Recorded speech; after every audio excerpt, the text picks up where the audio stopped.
En janvier 2022, on a créé le Grand Hiver, la première année du Grand Hiver. On a voulu faire ce spectacle pour rendre hommage aux 400 Vendéens qui ont été massacrés dans l'église de Pouzauges en décembre 1793. Et en fait, on a été surpris du succès du spectacle. La dernière représentation, la salle était complètement pleine et on a décidé de revenir pour une deuxième année. Corentin m'a envoyé le script. J'avoue être carrément tombé amoureux du sujet, de cet hommage qui est vibrant. On a la chance de travailler avec un compositeur extrêmement talentueux qui a fait une musique originale pour le spectacle qui porte vraiment tout le spectacle. C'était 3 week-ends de répétition, donc ce qui est assez peu. Honnêtement, ce qui est vraiment assez peu, mais ça donne un résultat assez incroyable.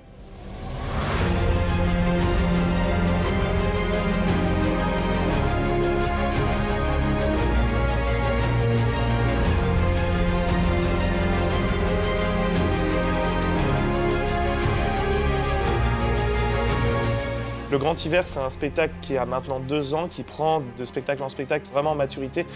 Et il était important en fait que musicalement on suive en fait cette logique avec un mixage plus poussé, avec une nouvelle chanson qui soit beaucoup plus posée, beaucoup plus dans l'esprit en fait et dans la thématique artistique du spectacle. Contrairement à l'année dernière où on était uniquement sur de la location de costumes, on a eu des costumes qui ont été créés du coup sur mesure pour des comédiens, notamment par exemple le costume de l'abbé Laborieux qui a été fait sur mesure du coup pour Jean-Baptiste qui est l'acteur qui l'incarne.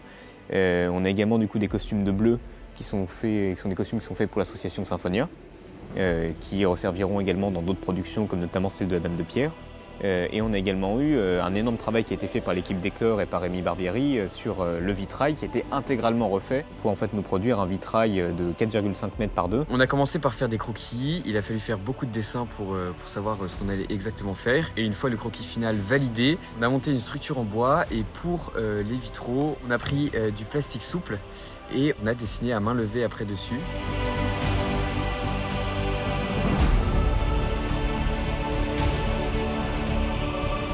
Pour les danses du spectacle, nous avons repris les danses traditionnelles vendéennes et puis on les a ensuite adaptées pour le Grand Hiver.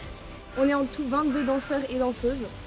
Cette scène de danse est une scène très touchante du spectacle parce qu'elle est à la fois très joyeuse mais aussi assez émouvante. Il y a des comédiens, il suffit juste de leur dire 2 choses et ça transforme complètement leur prestation. D'autres, c'est plus long, il faut faire des exercices, notamment travailler sur la respiration. Mais justement, en fait, c'est l'avantage qui est extraordinaire chez Symphonia, c'est qu'en fait, on a tout type de personnalité, donc c'est s'adapter en fonction des personnalités, notamment avant de monter sur scène, pour chauffer les comédiens.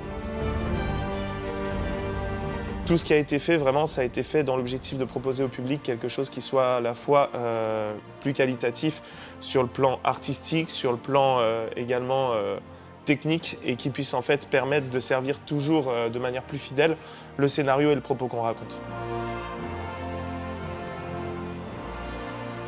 Toujours avec une troupe surmotivée pour faire ce spectacle, le présenter au public et vraiment rendre hommage à ces Vendéens dont on raconte l'histoire. La Vendée a été condamnée 2 fois, elle a été condamnée à mourir et ensuite à ne pas se souvenir. Et vous avez relevé le gant, vous avez ramassé le drapeau, l'étendard déchiré qui n'était plus qu'un oripeau, et vous l'avez brandi. Soyez fiers d'être des Vendéens.